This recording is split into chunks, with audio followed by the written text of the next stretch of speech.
Thanks, Alex, for the nice introduction. Ooh, I'm loud. Yeah, I also have to start by saying how honored I am to speak at this event. Yes, indeed, I did my PhD in the NRP 50 program, and back then I could never imagine that some years later I will be standing here giving a talk on aquatic EDCs. So I actually realized I'm like coming home, coming full circle. I didn't think about this when I agreed to talk, but yeah, a lot of speakers today have actually explained you quite a lot about the potential effects of EDCs on the human health, not potential occurring effects of EDCs on human health. However, what I want to say is that actually we have quite similar concerns for many other organisms in the environment. And this is due to the fact that we actually have quite often quite substantial evolutionary conservation of molecular pathways which govern the interactions of EDCs with the living organisms. Like just illustrated by two examples here on the left, you see the degree of sequence similarity and the number of orthologs between humans and many environmentally relevant organisms. And here on the right, you see the degree of conservation, quite substantial, of major disease-associated genes across humans to nematodes. And basically, the only difference between human health-oriented and environmentally oriented and EDC assessment lies in the focus on individuals for humans and on the populations in the environment. And this actually changes the protection goals, and it kind of changes the level of risk we are willing to tolerate in both cases. But essentially, on the molecular levels, the concerns are the same, and the actions could be the same. And so for the ecosystems, it could be even more complex to fully comprehend the effects of EDCs because of the possibility of also indirect effects or interactions that we cannot foresee across trophic chains and so on. So you have already guessed, although EDCs, I have to stress this, EDCs are also of concern for terrestrial environments. But in this talk in particular, we will be talking about aquatic environments, because aquatic environments are very often ultimate sinks for many synthetic chemicals, and among them, many different EDCs. So those EDCs come from different sources, and they often occur in mixtures, and it makes it very often quite difficult to pinpoint some causative single agents, but together they can actually lead to additive actions and result in a considerable endocrine activity, even when we have low concentrations of individual compounds in the water. And it is quite often said that actually, okay, we have those EDCs, produce, release, we need them, they're essential for environment, we prevent their release to the environment, and for example, we have some prevention measures like wastewater treatment. Well, apart from talking that some EDCs do pass the wastewater quite easily, the wastewater treatment quite easily, there is also of course, you can improve it. And in Switzerland, we've had recently, in recent years, the upgrade of many wastewater treatment plants to the tertiary treatment, and this did decrease the levels of the micropollutants, including EDCs, in the waters. However, look at this, like globally, we have only a few regions in the world which can actually afford to treat most of their wastewater, while in many other regions, the coverage is much lower, or there is no wastewater treatment at all. So this actually, in my view, this global view underscores the need to really understand the EDCs, to be able to identify the EDCs of concern and find the ways to prevent their negative impacts on the environment through other measures than just trying to prevent their release post-production. Yeah, so I just wanted to, if you talk about classical example of the aquatic EDCs, of course, to mind come the cyanoestrogens, and Anna in her talk has already alluded to the case of nonyl phenols, and what I show here is another high-profile case which was discovered in the end of last century in the UK, where you observed an increased number of the intersex male fish, meaning feminized male fish, downstream of the wastewater treatment plants. And so basically, the normal male gonad, it looks like this. It has a lot of spermatocytes, small cells in the different stages of development. And those intersex fish, they also have those oocyte-like larger cells all of a sudden appearing in them. And there was a pioneering work of John Sumpter and Susan Joblink in the UK that actually linked the occurrence of those intersex gonads to the synthetic estrogens coming from the oral contraceptives, so the notorious anti-baby pills, which were coming to the water from the downstream of the wastewater treatment plants. And it is not only the fact that, okay, you've got some oocytes in those fish, what do they care? But actually the fish with intersex gonads, they produce much less and much less viable sperm, which leads to decreased survival of the offspring and to really significant effects on the populations in the affected areas. And this has been demonstrated in the UK. This has been confirmed also for the populations of fish in Switzerland and also in many other countries in the world. So, I'm sorry about this thing. Past the xenoestrogens, there have been, since then, many years have passed, and we have discovered many other aquatic EDCs, so ranging from estrogen signaling and androgen signaling disruptors, which are chiefly involved in the reproductive disorders, but could also affect other systems like immune system, for example. There have been the thyroid disruptors, which are targeting metamorphosis in the aquatic animals. We know about glucocorticoid disruption in the waters, which can affect stress response and immune function in the aquatic organisms. But interestingly, apart from this, classic nuclear steroid acting EDCs, which are quite similar to what we know from humans, we actually also introduce cases of the unpredictable, unknown before cases of the unique classes of EDCs which are only acting in the aquatic environment, actually also in the terrestrial. But the fact is, here's the system that we didn't know we would affect. With organotins, we would all of a sudden affect ecdysteroid signaling in the invertebrates, and they would not be able to molt, would not be able to grow, would not be able to survive to the next stage. And the same, the juvenile hormone signaling, this comes from compounds like phenoxycarb, which are basically pesticides applied on the fields, but ending up in the aquatic environment, they also disrupt molting in the aquatic invertebrates. And I actually could, talk quite long and give you even more detailed examples of aquatic EDCs and what are all the different actions they exert on the aquatic life. But we actually also wanted to offer a glimpse of hope and also give you kind of examples of some of the solutions that you can actually try to implement to manage aquatic EDCs and to mitigate or even prevent through regulatory action their negative impacts on the environment. And for this, I'm happy to introduce or to give a word to my co-author, Eszter, who will go on.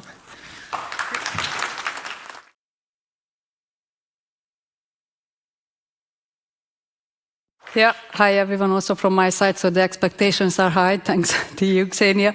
So I pick up from here, and I would like to also acknowledge that, the issue is complex. So we also heard it from Ksenia, the sources of endocrine disruptors in the aquatic environment. It's diverse, the chemicals are diverse, the way how they act on hormonal systems of aquatic organisms are also diverse.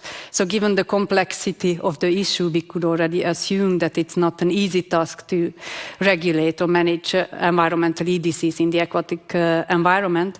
And in my talk, I really would like to focus on some challenges, possible solutions, if I may. And also at the end of my talk, I would like to show some ongoing activities in this field. So I call this study as the milestone in water quality monitoring. So I think we all can agree that we need to preserve the quality of our waters. So not only for the sake of the living organisms in the aquatic environment, but also indirectly we use our water bodies to produce drinking water, which indirectly affect our health. So when we talk about water quality monitoring, the question is always raised, what shall we look for, what type of compounds we should monitor, and what type of methods we should use, and what are the endpoints that are relevant. So in 2013, this study was conducted. It's really a large study, and this study, since published, cited more than 500 times. So here, a set of water samples from influent to drinking water were tested with more than 100 bioassays, with more than 20 laboratories involved. And basically, they aim to toxicity profile water samples, so to set a minimum number of relevant toxicological endpoints what we always have to look for if we are talking about water quality monitoring. And one of them is estrogenicity. So ever since this study, we know a lot about estrogenicity. So we know the sources, how they end up in the aquatic environment. We know the main drivers, what are the steroidal estrogens causing estrogenicity in our water bodies.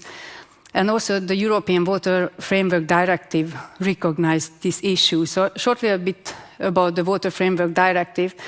In Europe, it's a regulation which is responsible to achieve good ecological and chemical status of our water bodies. And how it works, so basically it has a number of set of chemicals, prioritized chemicals, 45 at this stage, for which member states have to provide monitoring data, and they have to regularly monitor these chemicals in their surface waters. But the issue is with monitoring only a smaller set of prioritized compounds that we are only finding what we are looking for, and then we may overlook compounds what we are not looking for, so we do not address unknowns, and also we do not address the mixture effects of all the chemicals present in the aquatic environment. As we know, so chemicals are always present there and act in concert. So to tackle this problem, the EU Water Framework Directive launched a so-called watch list mechanism in 2015. So with that, they aim to evaluate whether there is a need to expand of the list of priority substances, and then they also asked member states to collect more monitoring data on a certain chemicals of concern. And on the first watch list, also, they included the steroidal estrogens, the three main drivers, what we know, causing a problem and estrogenicity in our water system. So if we want to monitor and collect monitoring data on steroidal estrogens, among others, then we really have to measure those at the concentrations where they are really bioactive. And we also heard it a couple of times today that endocrine disruptors really act at very low concentrations, posing really challenges for conventional analytical monitoring techniques. So in the Water Framework Directives and for the watchlist mechanisms, the methods what we are using, the analytical chemical techniques, they really have to be able to detect estrogens at the levels of their no-effect concentration levels. And it's especially really challenging for the synthetic ethinyl estradiol from the anti-baby pill Ksenia also highlighted out, for which the no-effect concentration level is 3 times lower than what we can measure with conventional analytical techniques. And on top of it, there is a proposal to update those concentration levels and method requirements from 2022. They propose to even lower those concentrations, which causing an even bigger analytical challenge for the conventional analytical techniques.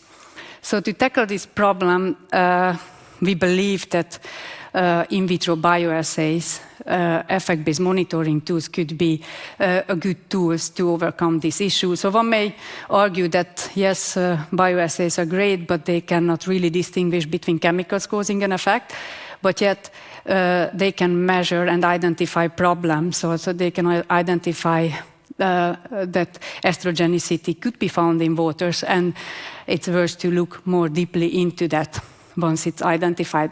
And as I mentioned about estrogenicity, we know already a lot, and there are also many assays available which are mature and used the last decades to monitor water samples, and they also have validated test protocols, both OECD and ISO. So they could be a really good way to screen water samples under the Water Framework Directive. So to show that, and also to collect high-quality monitoring data on steroidal estrogens in European waters, we launched a project back in 2015, so it was a huge collaboration coordinated by Switzerland in 2 steps. So in the first part of the project, so we really wanted to show that effect-based methods are a useful tool to screen water samples for the quality. So here we aim to have 5 different bioassays. We involve 3 analytical laboratories, and then we collected samples from so-called hotspots where we already expected to be able to measure some estrogenicity, because we really wanted to validate the methods, and we also wanted to show that bioassays could be complementary to analytical methods. And they did, they performed really well, and then we launched the second project where we expanded on the sample size, and then we collected water samples from 70 locations from all over Europe, also from 4 Swiss cantons. And again, we screened those samples with bioassays and chemical analysis. And we learned a few things. Firstly, we learned that overall, luckily and nicely enough, we found really low estrogenicity in most of the samples. Only in about 4% of the samples we saw some exceedances of the thresholds we set. But more importantly, what we also saw, if you take a look at this graph, so the green bars are for biotests and the blue bars are for chemical analysis, you can see that almost for all samples we could detect estrogenicity, but chemical analysis struggled to detect estrogenicity. So especially we could see that we had no quantifiable results for the synthetic ethinyl estradiol, which I mentioned. That is the one which has the lowest no effect concentration level, and EQS, which we should be able to detect. So in this study, we really see that bioassays outperformed chemical analysis and could achieve a much lower detection limits as well. So with this study, we really wanted to show that effect-based methods are promising tools to screen water samples or use them as a pre-screening tools and identify where problems can be found and where we need to look more into that problem. So we try to show that effect-based methods are promising, but yet they are not widely accepted in the regulatory field due to different reasons. So not all member states have the same capacity to perform bioassays. They not necessarily have the expertise or the infrastructure for that. But there are certain ways how we can improve and increase the better acceptability, regulatory acceptability of bioassays. So really important to gain trust in the methods, and that we can help and achieve to have more validated test methods, either ISO or OECD test methods.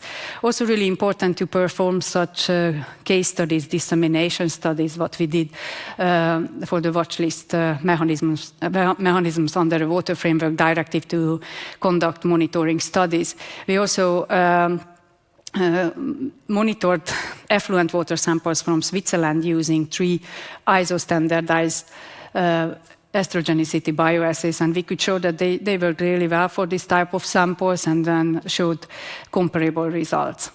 Also, we can learn from other regulations. So it's really known that for food regulations, for screening dioxins, it's already accepted in this regulation to use either bioassays or chemical analysis.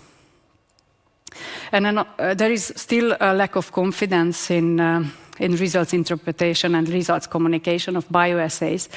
And we could also try to tackle this problem, and there is an ISO standard on how to calculate and how to assess bioassay results that definitely could help.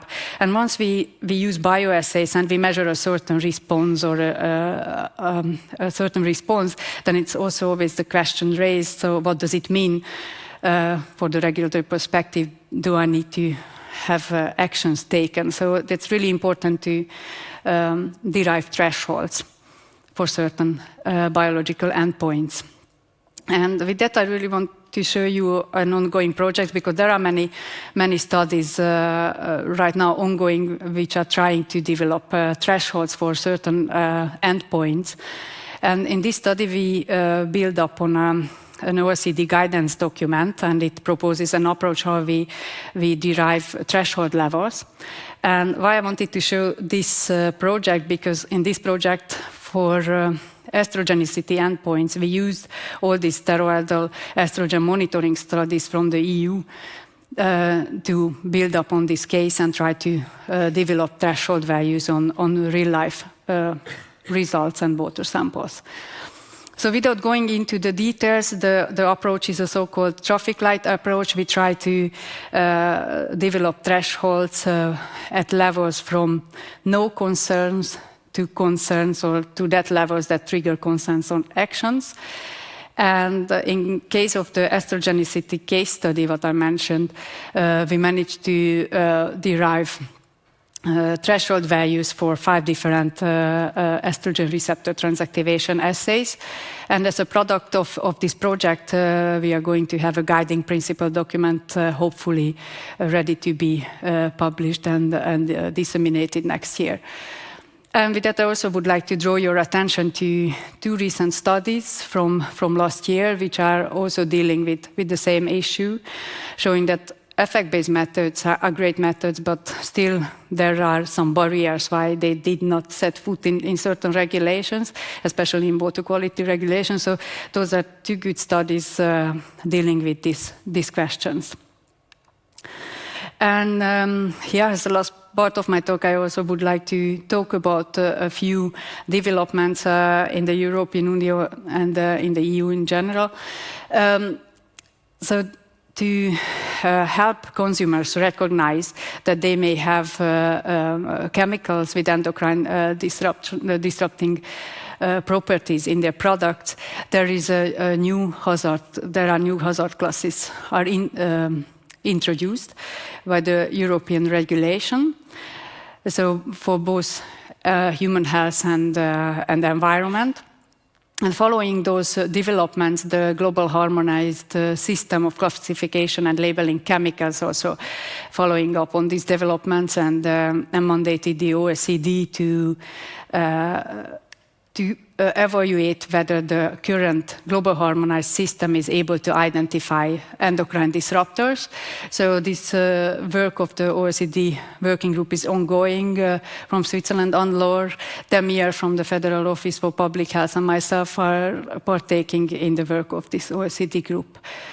And then also Leonardo mentioned this really important work, which I consider really important. So there is currently a work launched to update the state of the science report on EDCs. So a group of experts and authors are selected to update this report, because since it was launched from 2012, there are many things have happened on the field of endocrine disruptors. There are new test methods available, and those will be included in the updated report, besides socio-economic analysis and also regulatory actions and needs. And this slide is which I borrowed from Professor Juliette Legler, who was giving a keynote lecture on the Eurotox conference in Copenhagen last September.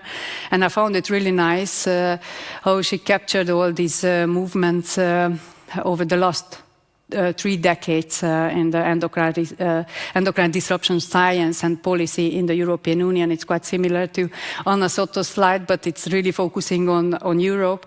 And then we can see that on the science level, since the Weybridge workshop in UK and the release of the book of Pete Myers and co-authors, many things have happened in the science in Europe. We had a couple of reports and also research programs, and also EU-funded research programs are ongoing. And also on the policy side, I could say we are moving from a more risk-based approach to a hazard-based approach when it comes about endocrine disruptors.